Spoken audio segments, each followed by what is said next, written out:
대감시대 3판. 김두한을 둘러싼 수많은 미스테리와 사건들. 왜 대감시대에선 김두한이 아닌 시라소니를 조명해야만 했을까? 그리고 야인시대에서 나오는 수많은 사건들, 과연 진실일까 픽션일까? 내가 시라소니 형님을 조명할 수밖에 없었던 이유는 김두한 형님에 대한 사실적 근거는 상당히 찾기 힘들어서 그랬던 것이네. 조폭이란 단어가 아닌 어깨 또는 건달로 주먹 고수들이 군림했던 시절. 일기 주먹이 바로 구마적 김두한 시라소니였던 것이다.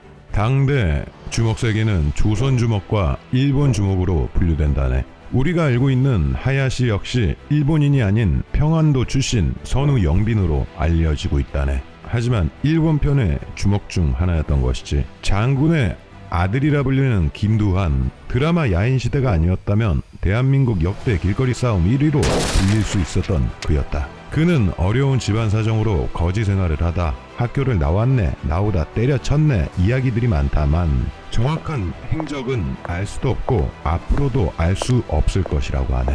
그러나 18살에 우미간 일대를 장악하고 주먹 힘을 과시했던 인물, 그것은 사실이라는 것이지. 하지만 김두한을 좋게 평가하는 주먹들의 증언은 왜 이렇게 찾아보기가 힘든 것일까? 오히려 그가 거짓말을 잘하는 인물로 평가하는 이들이 상당히 많은 것 또한 미스테리. 먼저 드라마 야인시대에 나왔던 그의 일화들은 김두한 자신의 증언과 픽션을 조합한 뻥튀기 결정체라는 것이지. 물론 어느 정도 사실을 근거하고 있지만 이러한 사건들을 명확하게 입증할 증거나 증인들이 많이 부족하다네.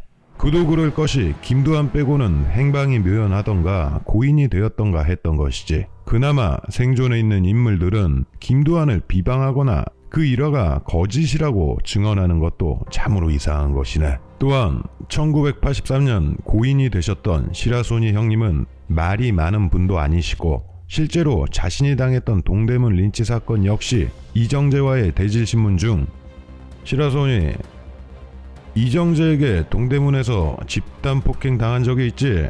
라는 질문에 네래, 모르는 일이요.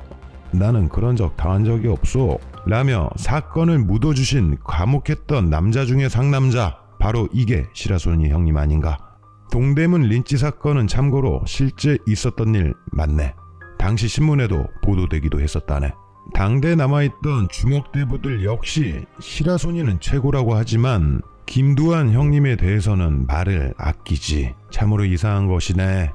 야인시대를 보면 황병관이 일본 순경들에게 죽을 뻔한 것을 김두한이 구해주는 장면, 이 역시 김두한 자신의 회고에 의한 내용이었는데 훗날 황병관은 이렇게 증언하네. 일전에 술집에서 김모 씨라는 한 놈과 싸운 적은 있어. 이 자식이 발차기를 세우길래 그냥 집어던져 쓰레기통에 처박은 적은 있네. 그게 김두한인지 알았으면 더 후드럽힐 걸 그랬네. 라는 증언을 한다. 아니, 자신의 목숨을 구해준 김두한을 왜 그리 씹었을까? 우리가 알지 못하는 무언가 있는 것이지.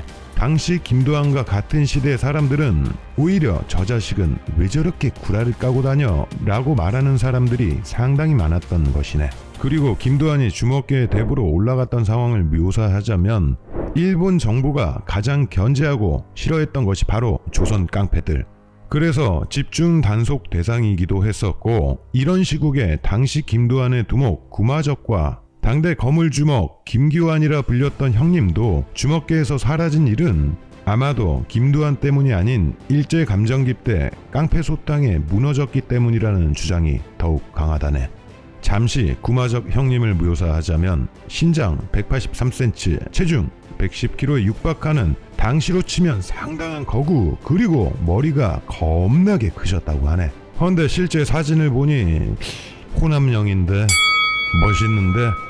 김두한이 18살일 때 구마적은 28살. 이 분은 자동차의 뒷부분을 들어올리고 동전을 휘어버리는 손아귀 힘이 상당했었다고 하네. 그의 주특기는 멱살을 잡고 땅으로 그냥 뽑아버리기, 이것이었는데 아무튼 야인시대에서 김두한이와 결투는 그저 김두한 본인만의 회고일 뿐 아무런 입증 사실이 없다는 쪽에 무게가 실린다네. 이렇게 김두한이 훗날 좋게 평가받지 못한 이유는 그의 자서전을 통한 회고 내용이 너무 많은 거짓 사실을 포함하고 있고 부풀려진 픽션에 불과하다는 소설이라는 주장이 더욱 강하기 때문이라네. 하지만 내용이 맞던 안 맞던 어린 시절 김두한 형님의 일화를 보면서 정의라는 걸 알게 되었고 멋지고 낭만적인 의리 있는 강함을 동경하며 인생 최고의 드라마 중 하나인 야인시대를 보게 해준 건 역시 김두한 형님의 수많은 구라 때문이었다는 것을 볼 수 있을 터 우리는 그 거짓말을 너무 비방하기보다는 그저